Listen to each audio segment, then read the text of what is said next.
So if you clicked on this, you probably want to talk about lighting. So definitely stick around because I'm going to talk about all different types of lights that you can use and how they differentiate and why you would use different types of lights. So as you can see, I've got a couple different lights set up in the background here. These are just a couple of them that I use and have in my home studio, but I use all different lights at work in the studio, a whole plethora of lights. So they all have different purposes and different advantages.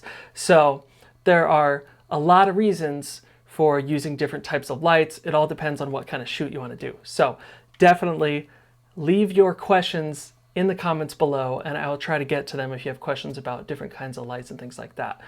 Hey Max, what's up, dude? Thanks for joining. You're always in the lives when you can, so I appreciate that, man. So yeah, let's get started talking about different lights. So there are a lot of very popular lights coming out now, all LED technology. So in the past 5 to 10 years, LED technology has gotten so much better. Everything beforehand used to be pretty much tungsten lights and HMIs. Those are probably the most popular types of lights that were being used in productions before the past 5-10 years. Now LEDs are getting way cheaper. The price of them is coming down dramatically. They used to be a lot more expensive. Now that price is dropping. Thank heavens for us small, creators and us indie filmmakers. It's awesome to have these tools at a way better price. So let's start off by talking about some of the different types of LEDs out there. Now, the most popular LED out there, as you probably know, is an LED light panel. So that's what I'm actually using right now to light this scene. I've got an LED light panel here, and then I'm gonna get up and show you guys a couple different things in my office here. So I've got I'm just gonna take my headphones off. I don't even need them because I can't hear myself. So we've got an LED light panel set up right here. And if you have any issues with, focusing or seeing me, just leave it in the comments. I can see them all on my computer. But so I have an LED light panel set up right here. And this is a really basic, super basic LED light panel. It was super cheap. This one was, I believe, from Newer. It was like 120 bucks, something like that. Very cheap LED light, but the CRI on it, or the color rendering index, if you don't know what that is, basically means its way of reproducing white light is pretty decent. It's around 95. If you want a good light, you want it to have about 95 CRI and above.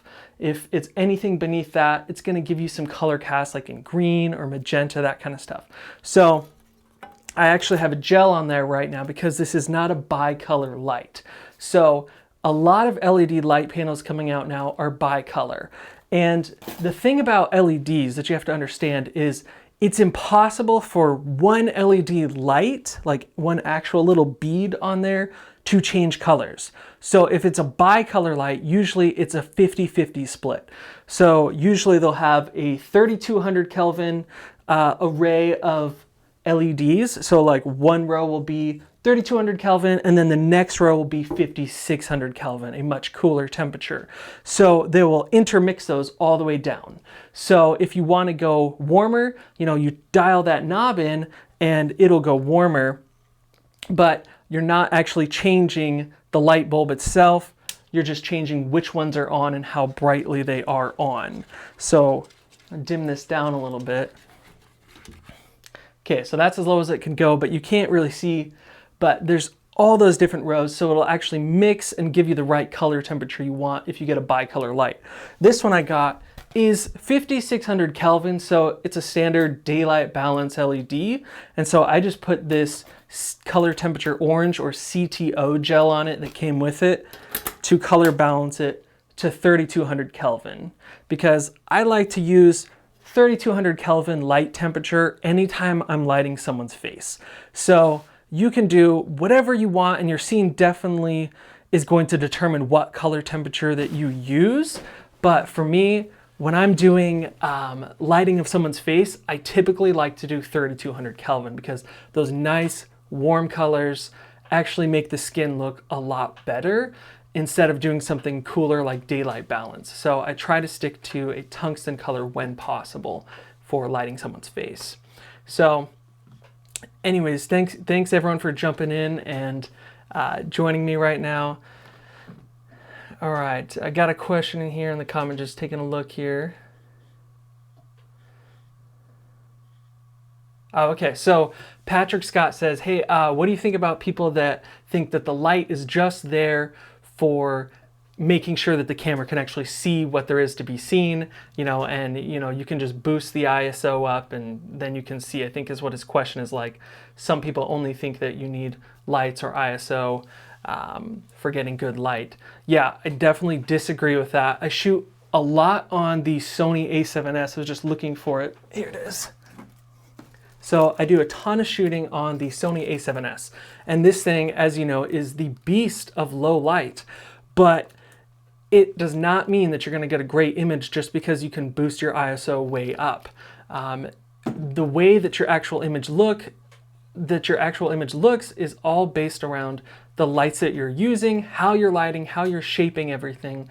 And so you can just make something look entirely different if you put a light to the side or a backlight or light your background, whatever it is. That's going to allow you to actually really shape your scene. I don't walk into a place and just say, oh wow, this is well lit, or it's a little underlit, but don't worry, I can open up, I can boost my ISO way up through the ceiling and I'll be good to go. I never ever do that. Anytime I get to a scene, I'm always looking at, okay, where can I actually turn off lights and block light? Because I'm trying to control the light so that it's just not bouncing around and making everything flat and overexposed or blown out. More times than not, I'm turning lights off, closing shades, and putting up flags and things like that to stop having light in my scene, and then I'll add what lights I actually want.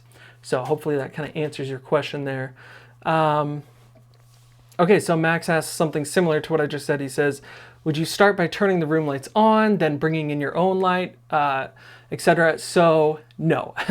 When I get to a scene, anything, whether I'm just doing some interviews like at a corporate office, or I'm actually filming a scene for something narrative, I actually always turn the lights off. So I start at nothing and I just see, okay, what do we have to work with? Is there any daylight spilling in? Do we need to close some blinds or open some blinds and just work with that natural daylight? Or should we close all that off and bring in our own lights? I typically don't use any of the lights on location because usually they're really poor quality. Most of the times, if you're in an office setting, you're going to get fluorescent overhead lighting, which, as you know, fluorescents a lot of times flicker, which looks terrible on video and is almost impossible to get rid of later. And then they add a little bit of green hue or color cast to them, which just looks terrible on skin tones and looks terrible on especially blonde hair. Blonde hair starts to look very green under fluorescence. So I always kill the overheads, and a lot of times I also use tungsten lights, and if you only have daylight balance lights, those tungsten lights and daylight lights mixing together is going to give you a really ugly look. So if you're like in someone's home or something, their lamps, the lights on their ceiling, a lot of times are warm and you have to match to those. So yeah, a lot of times I turn them off and I will only use the lights on location, possibly as practical as like putting a lamp or something in the background, but typically bring my own lights with me or try to use natural lighting from windows or something like that if I can control it, and then I turn off all the overheads. So all right, so Patrick says, what do you think is most important, light or shadows? Yes, so definitely the most important thing is a balance of both. Because if obviously if you have way too much shadows, you're going to be underexposed, you're going to get a lot of noise in the shadows, that sort of thing. So I would say light is probably the most important, but it's definitely a balance, because if you're all washed out and completely flat, like how I'm lit right now, I'm just bouncing a light off the ceiling to bring up the whole light in this room. It's pretty flat. There's not a lot of shape in my face. Typically I would put a light off kind of to 45-degree angles, get the Rembrandt lighting, get some nice shadow on the side of my face if I'm not doing a live. So it's really a balance between the two, honestly. But let's get back to talking about some of the lights behind me here. So keep those questions rolling in. As I have time to answer them and everything like that, I'll come back over and take a look at them. But let's go back to this LED light panel. So the thing about using LED light panels like this, there's a lot of advantages. One, this is super light. So I can put it on a C stand and boom it out on an arm and keep it out of the scene. So if I need to use it as a backlight, a hair light, I can put it on a C-stand arm, put it behind my talent, say they're sitting, for example, like in this chair, I can boom it out because it's light over their head and use it as a backlight. So that's an advantage of using small LED light panels. Here's another LED light panel that I have, and this one is just battery powered. It's from Viltrox, and it's not a super powerful light, but if you need a small light source that's mobile and battery powered, this is actually a very nice one that I like. So it uses standard Sony NPF batteries, and then it is also bicolor. So I can go anywhere from 5600 all the way down to, I believe, 3300 Kelvin. So if I need warm light to match my tungstens, I can dial it down. Or if it's daylight and I've got light coming in from windows, dial it up. So that's really nice to have. I typically only use this light, these little LED light panels like this, as backlights and hair lights, and sometimes just as accent lights if I need to light up a little corner of the room or something like that. But I wouldn't use something like this as a key light. It's just way too small. It is powerful enough. If you get it close enough, you can see it's lighting up my whole face, but it typically can be more of a harsh light. And I like to diffuse my lights, especially if I'm using it as a key light on talent or on the subject. So I wouldn't really recommend these for your key lights, but they're awesome to have on hand when you need just a tiny little LED that's bicolor. So I'll put links to all these things in the description below. Didn't really think of that, but I'll add them later after this live stream. So this is a great little bicolor LED. And like I was explaining earlier, you're really not going to be able to tell because this is just too bright. I'll try and turn it down as much as I can, but when you're changing the color balance on this, it's switching between which LED beads it's actually using.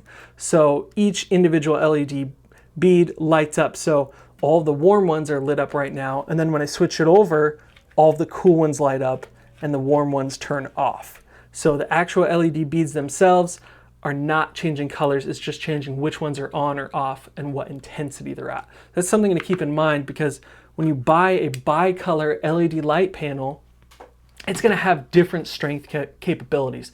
If you buy one that's just daylight balance or just tungsten balance, its output is going to be much brighter than one that's bicolor, because bicolor you're only getting 50% of the brightness for whichever one you're using, unless you go somewhere in between at like 4500 Kelvin and you mix both of them together. But it's not very often that you're shooting something at 4500 Kelvin at that mixed color temperature. So you'll never really get the full output when you're using bicolor as opposed to something that is just one color. So something to keep in mind. Take a look at the chat here, see what if you guys got any more questions. All right, let's see.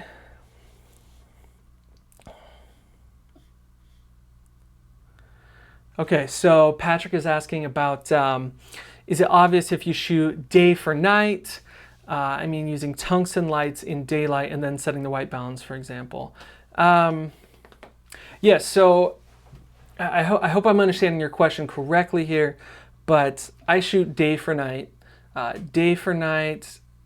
Okay, I see what you're asking. Is it obvious if you shoot day for night? Yeah, usually it is. I've only done that once and it looked very obvious. I shot during the day, changed the white balance, cooled it down to 3200 to really make it look kind of bluish, but you can tell that it's still sunlight and daylight because everything is just way too well lit. When it's nighttime, most everything is in shadow. So yeah, I wouldn't shoot day for light unless you absolutely have to. Or if you're gonna shoot day for light, do it almost at sunset or right as soon as the sunset goes down. So look up when is sunset, and then as soon, let's say sunset is at 6 o'clock, well you should be filming at 6:05. The sun has set and now there's just a tiny bit of ambient light. It looks like it's nighttime and you can trick your camera into thinking that it's really, really pitch black or dark out, but you actually have enough of that ambient light to film in. So if you need a day for night scene, just shoot when it's almost nighttime, but not in the middle of the day, because it's just not very convincing by changing the white balance or adding a blue filter. So hopefully that answers your question. Yeah, I don't typically do day for night because it just doesn't come off super great. So let's move on to some other lights here. Oh yeah, so one quick thing about LED light panels is they are a soft light source, but a lot of people think that, hey, I can point this LED light panel directly at my subject because it's soft and it's gonna look really good. But the truth is, I would never point this light directly at a subject and use it as my key light because it's just not soft enough. It's gonna give you too much harsh light.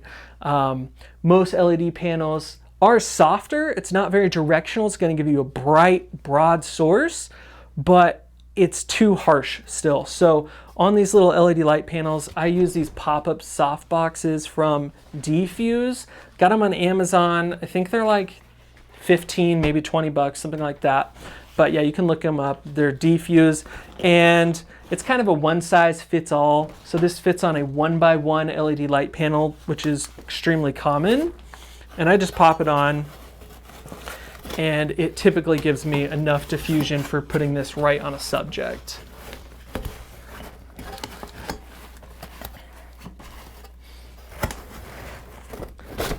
There we go. So yeah, that's much softer now and will work really well for getting some good lighting on your subject. And that thing kind of pops down all into like a little disc, and you can zip it up and put it away. So I always recommend, if you're using an LED light panel, don't just point it directly at someone. Make sure you diffuse it. Although they can be considered soft lighting, it's not soft enough in my opinion. Diffuse. That's always kind of my go-to, is diffuse when you can. It's going to be much better looking on whatever you're doing if you can always diffuse. All right, so let's move on lights here. So we're going to move on to this big boy. So this is called the Source 4, an ETC Source 4 ellipsoidal light. And this is the 750 watt version. So these are typically known as stage lights. If you go to any sort of live performance where they have a stage, you're going to see these lights hanging from the rafters very commonly. So a lot of times they'll use 20 of these or 50 of these. You'll see them all over the place because they can shoot very, very far, and they come in all different beam angles. So I've actually made an entire video already explaining the Source 4, what they can do. So I'm not going to go crazy in depth into it because it's just such a powerful tool, but I do want to show you some of the key features. So let's get it plugged in. Now, like I said, this one is 750 watts, so it's very powerful, and it's tungsten. These type of lights only come in tungsten. You're not going to get a daylight version of this. It's a very warm light, but I love this light. It's actually one of the lights that I use the absolute most when I'm doing commercial work and narrative work. Because I can blast this through a window. It's one of my favorite things to do with it. I'll take it outside, I'll blast it through a window, and it looks just like daylight. So when you're filming inside, you get those nice kind of shafts of light if you're using some atmosphere or fog, or I just get nice shadows on the background with this really powerful punchy light coming in through the windows. It has a couple different controls to it. So it has shutters on it, which are these little blades, and it allows you to really just shape the light. If you need to kind of make it a little bit more square, you can see on the wall there that it's kind of shaping it up. You can see if I bring in the bottom flag, it affects the top. See that? So it's a nice way to really shape your light exactly how you would like it to be. One thing to know about the Source 4 lights is that they get very, very, very hot. So if I leave this on for even 20 minutes, 30 minutes, and beyond that, it will definitely burn you if you touch any of the metal, really anywhere on it. So I always use some nice heat-resistant gloves when I'm using the Source 4, because there's nothing worse than burning your hands when you need to use your hands all the time. So definitely use gloves. But this light has a lot of great applications. There is something called a gobo. If you're not familiar with them, again, this is something commonly used in stage productions and live productions. And so they make all different patterns. And this one is a blinds pattern. You can buy all different ones. They're from Roscoe. Yeah, so you can look them up, find all different ones, and then you put it in the pattern holder. And once you get it in there, then you go drop it in your light, See if I can find the slot here. And it creates a pattern on the wall, so you have to focus it. So this front element is actually a big piece of glass. It's a lens. So, and they come in different shapes and sizes. And let's see if I can get these blinds focused here. Oh.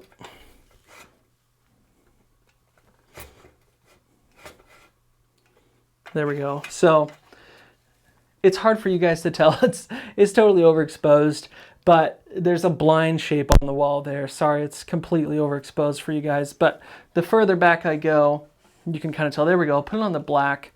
You can see on the corner here that there's some lines, and those are kind of a blind shape. So a lot of times in films and movies and things like that, you'll see like blinds, like some shades or something on the background. Typically, they're using a source 4 with a gobo pattern dropped into it to give you those fake blinds. So I absolutely love them. A lot of times for interviews and narrative work, I want it to look like there's a window in the room, even if there isn't a window, or make it look like there's daylight coming in through a window if it's nighttime. So I'll put a pattern in it, especially like one of the blinds, Venetian blinds, and blast it onto the background behind my character. And then it looks like, hey, there's a window in the room and it's daylight. There's light coming in. So I absolutely love that. Hopefully you guys can kind of see the pattern there in the background. All right. Couple more questions. Just want to keep going on these for you guys. So Patrick says, is it worth getting an RGBW light over an RGB light? Yeah, I would definitely go with RGBW so that you can get normal white as well. Typically you can get your 5600 daylight and your 3200 Kelvin daylight. And if you just get RGB, typically you're only getting those colors. You're getting like reds, greens, blues, and all the different spectrums in between, which can be nice for lighting backgrounds and backdrops and things like that. But if you want to be able to use it just as a key light, I would recommend getting the RGBW so that you also get white in there. So definitely worth it. Your other question is, should I get a kit of LED panels or a kit of small Fresnel lights? So that's a difficult question to answer. Depends on what kind of filmmaking you're doing, but I always recommend getting a spectrum of lights. So instead of buying like an LED panel kit where it's like 3 LED panels, you probably don't need 3 LED panels. You might be using one of them to as your main source of light, as your key light, and then that other LED panel maybe use as a backlight or a hair light. But it's nice to have different types of lights for different scenarios. So I'd recommend getting maybe one LED panel, one Fresnel, one source 4 or tungsten light, so that you have a whole toolkit of lights. So for me, I focus mostly on cinematography and like being a director of photography on set. Usually when I'm on set, I'm handling all the lighting and the actual image, what the camera is looking at and how things look. So I like to have a wide array of tools. So yeah, I probably wouldn't buy a 3 or 4 light kit set of just Fresnels or of just light panels. Try and broaden the tools that you have in your toolkit. So maybe one of each, and kind of see what works best for you. You might start using them and go, man, I really love the Fresnels and I want to get actually more of those. So instead of buying a whole kit of them up front and realizing that they're not, may not be the light that you need the most of.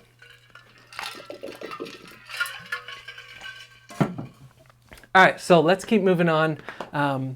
Thank you everyone that's still sticking around in the chat, in the video. So back to the source 4. I'm just going to quickly wrap this up for you guys on the source 4 light. So you have the patterns that you can drop in. You have the blades that allow you to shape the light. And of course, you can move this around in any direction that you want. Blast it through windows. A really great way that I use this light is bouncing the light. So you can point it somewhere, bounce it off a ceiling. And the nice thing about it is it's so controlled. It's pretty much a spotlight. They typically use these as spotlights on stages. So you're not going to be getting a lot of spill like you do with an LED light panel. So an LED light panel shoots light to the left, to the right, up, down. It's going all over the room when you turn it on. This is extremely directional. There's no light. Like, I don't know if you can tell, but my hand is not lit at all by this light, but it's on. I actually have to cross the beam of light to see that my hand is lit. But I'm right here, no light on my hand, light on my hand. But if I had an LED turned on right here and I was doing the same thing, you would see the light coming onto my hand well before it actually crossed it. So they're just a great way to control the light. So I love that. Turn this one back off because it's a super hot light. It's making my hand really hot. Let's take a look at one of my other favorite lights, and this is the Quasar Science LED light tube. So these come in all different lengths and sizes. So this is the 4-foot Quasar, and the smallest one they come in is a 1-footer, and then you can do, I believe, a 2-foot, 4-foot, and all the way up to a 6 and an 8-foot, I believe. So they come in just all different lengths. I prefer the 4-foot. It fits easily into your car and into different spaces. So the nice thing about this LED light is that it is dimmable. Now, it doesn't come with any dimming controls built into it. So I bought this cheap dimmer switch on Amazon. Again, I'll try to link to this down in the description, but it's just a really cheap, it's from Leviton. It allows you to dim the light. So if you want it to be really low and just use it as a practical in the background, or if you want to bring it all the way up to 100% brightness and use it as a light for your scene. So the nice thing about these Quasar Science LED light tubes is they have a lot of really good different purposes for them. So one thing that I like to use them for is as a practical in the background because they just look cool. And you can put them any direction you want. Obviously, they don't have to be, up and down like this. You can put them, at an angle for a music video or something, get them angled in the background and have your character in front of maybe a couple of them on an angle. You'll see these Quasar Science LED light tubes in music videos all the time, so keep an eye out for them. This one is the daylight balanced one. It's 5600 Kelvin. It's not bicolor. You can buy the crossfade versions that'll allow you to go from 3300 to 5600 Kelvin. This one is just daylight balanced. The crossfades are a couple $100 more, so I decided to just go with this one because a lot of times I use daylight balanced anyways. So if you're not using them in music videos, they also look really cool for a sci-fi scene. So let's say you're doing a short film or something and you want kind of a sci-fi look, you could put this above a door or just somewhere in the background, or maybe lighting up some cabinetry in the kitchen or something to make it look really kind of sci-fi and modern. So really love these lights. They're pretty cheap. They're pretty affordable. I believe this 4-foot one was around $75 on their website. So it's actually pretty affordable, especially for its output. So this is a 30-watt LED, so it has a pretty good output on it. It's pretty bright. I don't typically use this light as a key light. It's not really my favorite key light because it's so long and skinny. It is soft, but it just kind of looks weird in the eyes. It makes a strange eye light. So you'll see like this white light across the eyes depending on which direction you put it. And I like to soften a lot more. So if I was going to use this as a key light, I would put some more diffusion in front of it. I wouldn't point it directly at a character and just count on it as a key light. These actually work really nicely for lighting up backgrounds. So if I'm doing a colored backdrop or I need to light up a wall, I'll put this on a C-stand like I have and put it horizontal to light up a whole wall or a colored backdrop and make it really even. These actually are really good for green screens. So if you do a lot of green screening, you can get this directly in line with your green screen behind, and it'll put a really nice even light onto your green screen so that you don't have to do a ton of keying and get bad shadows and uneven light. Because it's so long and skinny, it can cover a green screen really nicely. So love them for green screening and backgrounds. And like I said earlier, they're great practical to have in your scene if your scene calls for it. And the final thing that I like these LED light tubes for is for product photography and product video. So when I'm doing my different B-roll and everything, this actually works really great top down because it's so soft, and then it creates this really cool line on the products. It creates a really nice kind of like a nice highlight. So let's say I had this camera right underneath it, it'll put this really cool white line that just runs the whole length of whatever the product is. So if you do a lot of product photography or videography, I recommend a light like this because it just creates such cool highlights on objects. So it works fantastically for that. Take a look at the chat section here, see what else you guys are asking about. So, all right.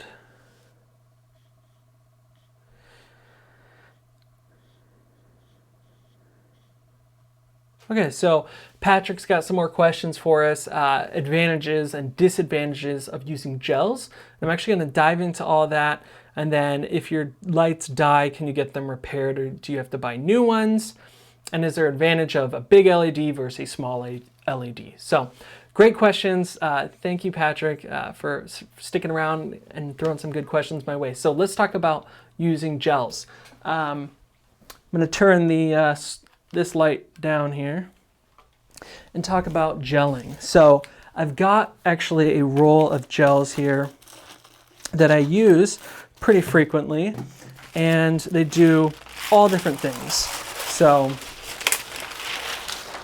this is a standard CTO gel, so color temperature orange. So if you have a daylight balanced light, 5600 Kelvin, and you need it to be tungsten, you grab one CTO. And I could throw that onto this light, for example, because it's daylight balanced, and it would bring it down to a nice warm color temperature.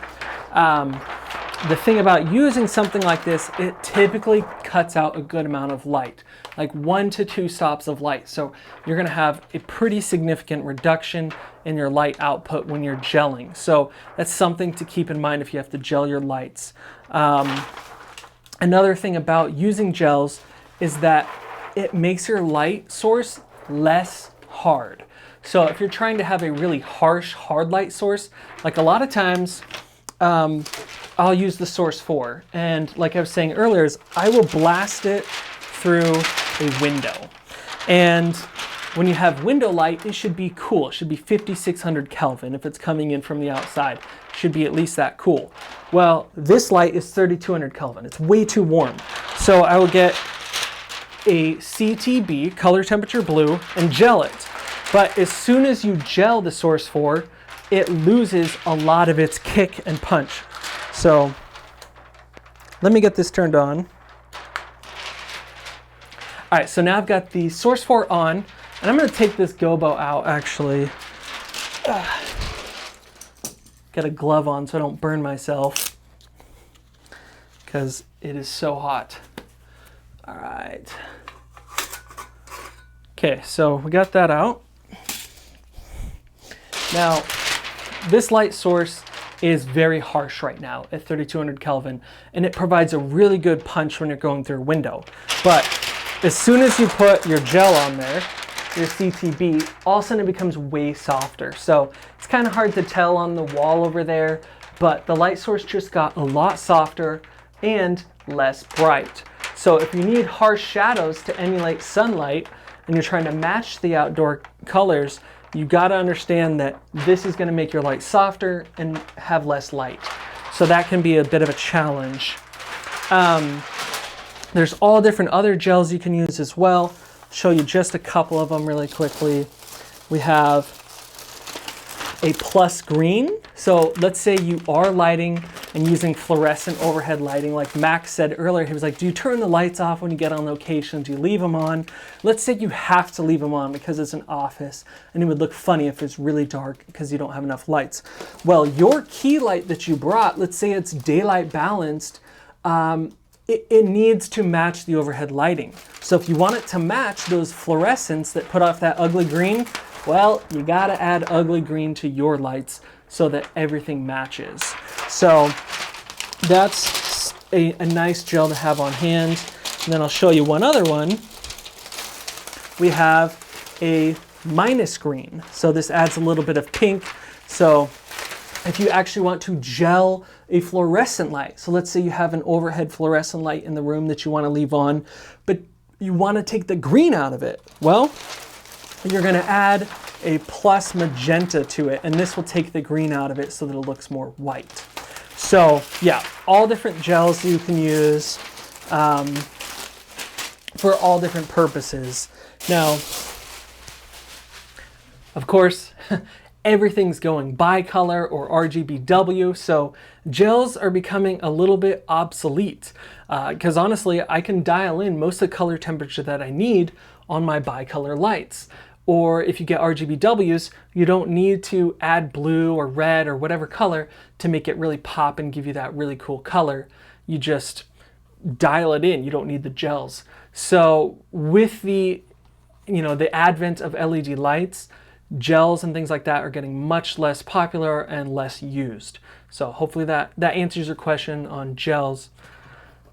All right.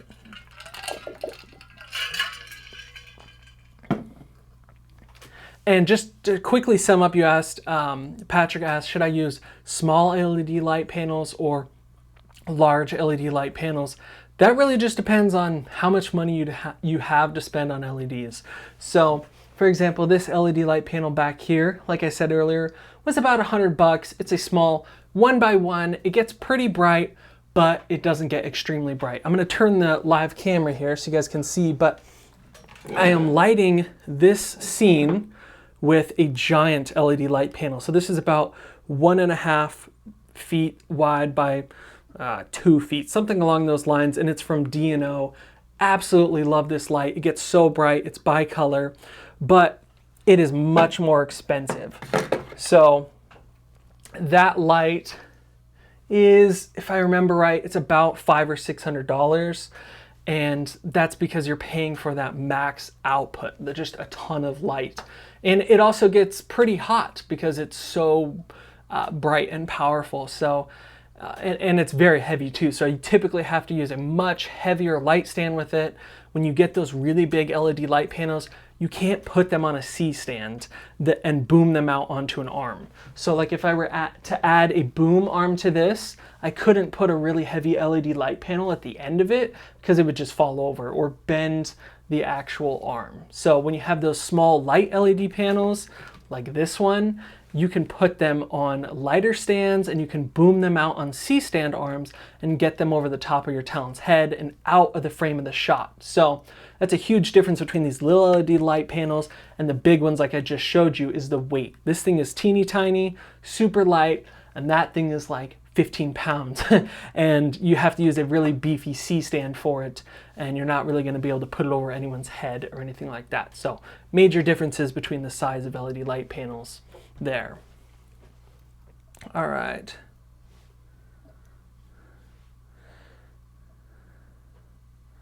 Okay. Yes, so Patrick, I hope I answered your question. You're saying I didn't read your last question correctly. Put your question, maybe some clarification in the comments if I didn't. And May Kelk asks, what part of Michigan are you from? I'm actually not from Michigan, but you notice my Michigan art on the wall. My whole family, my dad's side of the family is all from Michigan, so I spend a lot of time there. It's beautiful, it's gorgeous, so that's why I got the Michigan decoration on the wall there. Go back there frequently, so got that from family. But yeah, I'm actually in Arizona, so it's much hotter here. It's still really hot here. In Michigan, I think it's probably already snowing and just getting super cold. Winter is coming.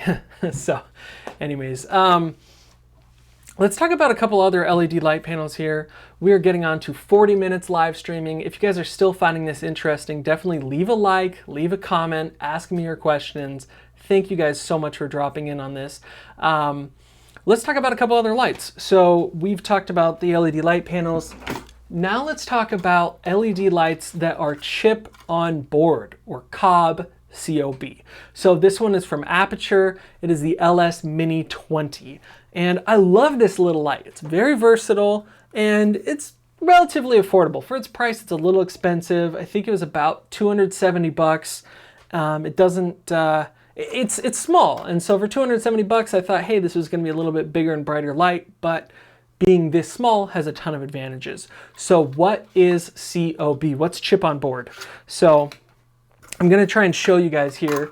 Let's see if the camera will focus on it, but that center light there is a single LED. So it is not a bunch of LED light of LED light beads all in a row to create one LED panel. Like this light behind has, I think, 176 tiny LEDs to make one giant LED light source. This is just one massive LED. And the 120D and the 300D from Aperture are the same way. It's a COB, it's one single chip. So this big source creates a massive amount of light just from one single LED, which is actually a really great technology, and I'm seeing a lot of improvement from them. So why would you want something like this? This light has a really great capability to it. So it's pretty much, how do I say this? It's a type of Fresnel light. So let's get it powered on. I'm gonna turn off the source 4 here so you can see. Turn off a couple of these lights that are blending in. All right, so this light, being a chip on board and Fresnel light, allows you pretty much to either flood the light or spot the light. And there are a couple reasons that you would want to flood or spot the light. So right now, I have it on full flood, and you can kind of see it on the wall there behind me.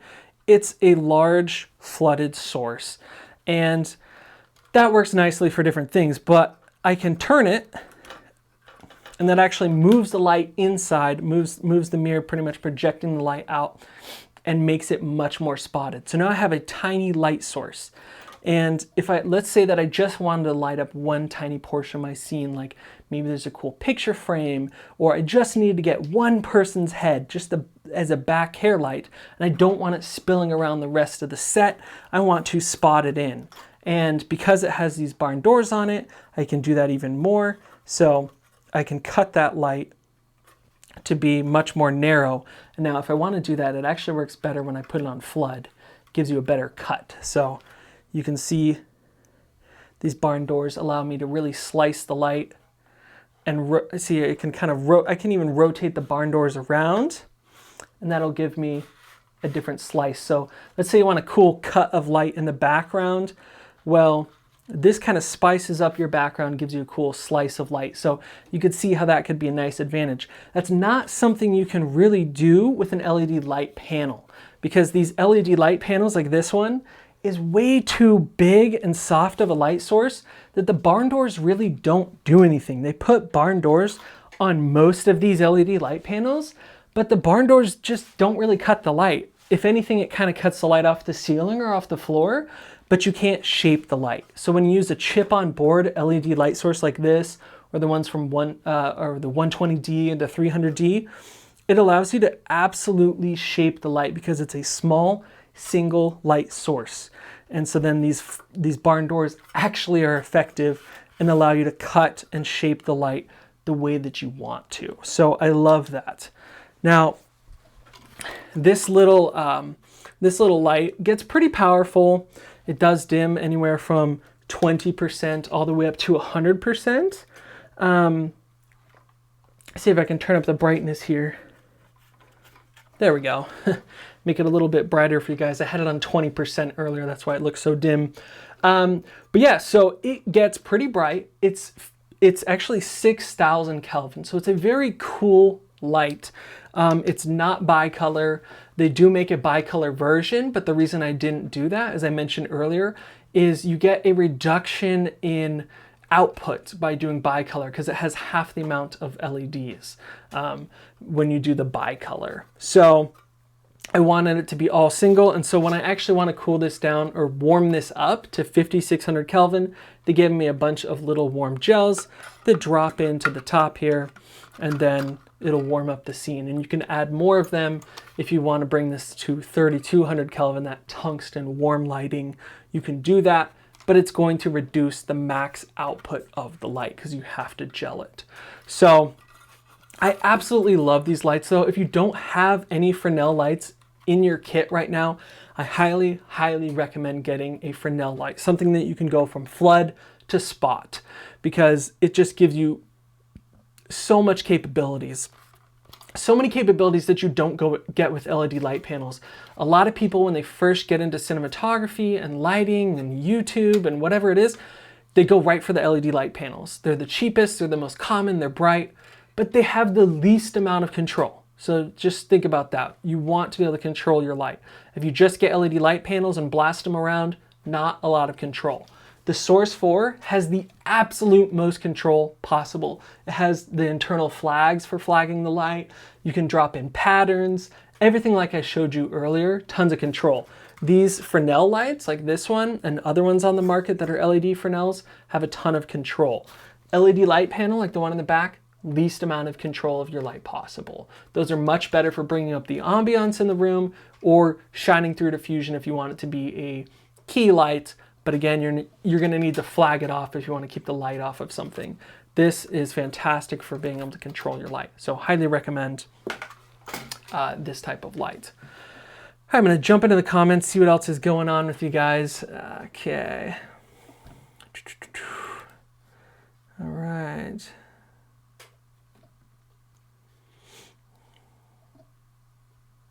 All right, so Patrick, thank you for all your questions. It's after midnight in Germany. Thanks for staying up late with us.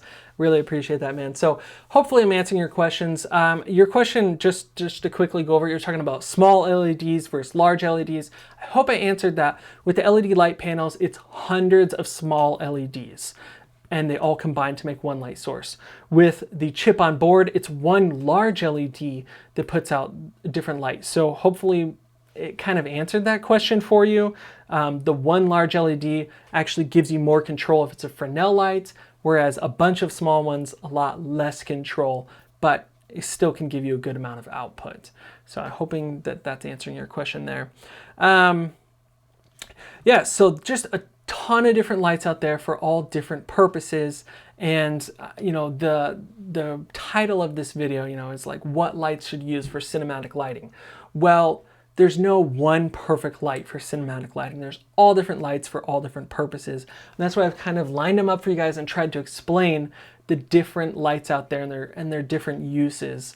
So for me, just to kind of break it down for you as much as I can, for a nice, even soft lighting on my character, I usually would go with an LED panel and make sure it's diffused. So I'll put an pop-up diffusion on there, or I will use one of these cheap 5-in-1 reflectors and blast my light through that. So inside of here is diffusion. I'm not going to pull it all out because it's a total pain, but there's diffusion in here, and I will blast my light through that, and that makes a nice, soft, even source. And then as a back hair light, oftentimes your back hair light, when you want nice imagery, is a hard light actually. You don't have to soften it or diffuse it all the time. So a lot of times I will use this little LED spot as a hair light, and I'll hone it in exactly where I want on my subject's head and make sure that I don't light up the rest of the room or any walls or anything like that. I will spot this in just where I want it, and it creates a nice edge light around their hair and around their shoulders. I like my backlight to be hard. And if you watch a lot of television and movies, keep an eye out. You'll notice that usually the backlights are a harsh or hard lighting source. You don't usually have to diffuse them. So these also work great at night. When you want it to simulate moonlight, I always use a harsh backlight to simulate moonlight instead of something soft and diffused.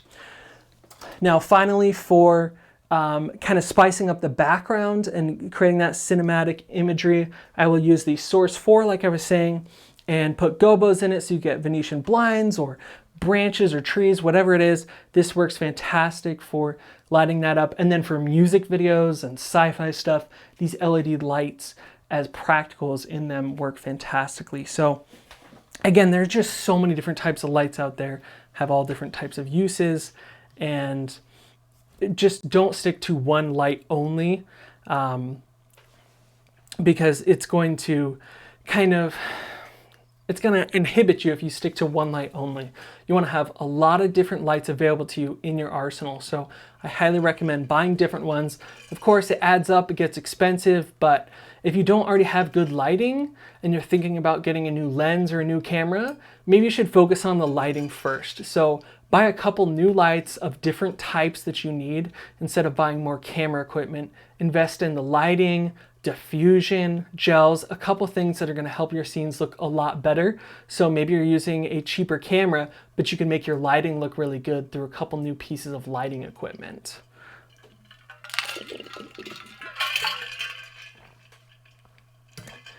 All right. So a couple more questions in the live chat. William Justice, thanks for joining us. He says, how many different lights do you use when you're filming a shoot? So it really depends. It depends on what I'm filming. Sometimes I can get away with using only 2 lights. A lot of times I'll just use a soft key light, kind of getting that Rembrandt lighting again, a little bit of the shadow on the side, a little light on the side of the nose, 1 soft key light, and then 1 hard backlight. And those 2 lights will do it for me. When I first started off, I thought you had to do 3-point lighting. And that's like a common mistake that a lot of people make. They go, oh, 3-point lighting. You gotta have your key light, your fill lights, and then a back hair light. Not true. Honestly, what I find looks the best most of the time is 1 key light and no fill. You need that shadow side. You really want some nice shadow to add dimension to your characters and to your subject. So a lot of times I say, don't add the fill. If you're going to add a fill, don't use an actual light. Use something like a 5-in-1 reflector or a white bounce board, a cheap white bounce board. Make sure it's out of the shot, of course, but your key light will come from this side. It'll bounce off of this and fill in your character a little bit, but it's not gonna add any new shadow. Bouncing the light will never add any shadow. So this is going to just softly bring up this side of their face and not add an additional shadow. But let's say you took, I'll just use these as an example. Let's say you're using this one as the key light, okay? And it's blasting someone in the face. And then you're like, oh, well now this side's kind of shadowy. And you take another light and blast it over here. Now you have cross shadows, which looks terrible. You'll get a shadow on this side of the nose and a shadow on this side of the nose from each of the lights. And that does not look flattering or good at all. So just use 1 key light and then bounce the light if possible if you need to bring up the ambient fill. Or heavily diffuse it if you are going to use a fill light, because you don't want to get cross shadows. It just looks terrible. So yeah, I mean, it depends on the scene, but to answer your question, William, I will use as many lights as are available to me and as many lights as the scene requires. So recently we did a shoot in the studio and we needed all the walls to be plain white, and we used probably 12 lights. We had all the lights all over the walls, lights on our subject going through diffusion. We had a couple other little accent lights and background lights, just a ton of lights. So really depends on the scene, but in my personal opinion, a lot of times if you're just doing an interview and you're doing like a little corporate commercial or something locally, a lot of times you can get away with just 2 lights, the fill light and a hair light, and that's it. All right. May Kelk says, how long did it take you to build up your kit? So I've been building up this kit for, I don't know, 6 years or so. So just keep adding the lights that you need to. Don't go out and buy them all at once unless you have the money to do that. I've bought these over the years. So some of them I've had for a very long time. Some of them I've only had for, I don't know, 5 or 6 months. So just build up your kit over time and get a wide variety of lights. Get bicolor lights, get the light bars, get the Fresnels, get the Source 4 type lights, LED light panels, get all the different ones you need, because you're gonna find each scene that you film, you're gonna go, wow, actually this is the perfect light for this. And you're gonna start to know which one you need, as opposed to just throwing an LED light panel at it. That's not the answer every time, just throw an LED light panel at it. A lot of amateurs do that. They're just like, oh, just throw up a little LED light panel, you'd be good to go. No, you gotta be specific and know which light is right for the job. So we're going on to an hour now, and I want to start wrapping this up for you guys. Thank you again for all your questions dropping in. Thank you everyone for all your different comments and everything like that. So remember, whatever the job is, there's probably a light made specifically for it, and there's a good use for it. So if you want to be a good cinematographer and good at making videos, learn which type of light you need. Don't just buy one type or one kit of lights. really need to broaden that and use all different types. Don't always just think, oh, I got to get a light and inside of a softbox. On Amazon, there's those really cheap lighting kits and it's like a little fluorescent light inside of a softbox. That's the first thing I bought when I started, was like a 3-pack of fluorescent lights in softboxes, but they had the absolute least amount of versatility to them possible. I've since thrown all of them away, don't use any of them at all. So hopefully this video has been helpful to you guys. It's been a lot of fun hanging out with everyone in the live chat on the live stream here. And hopefully you've learned something about lighting and what different types of lights there are. Again, I really appreciate it. Yeah, so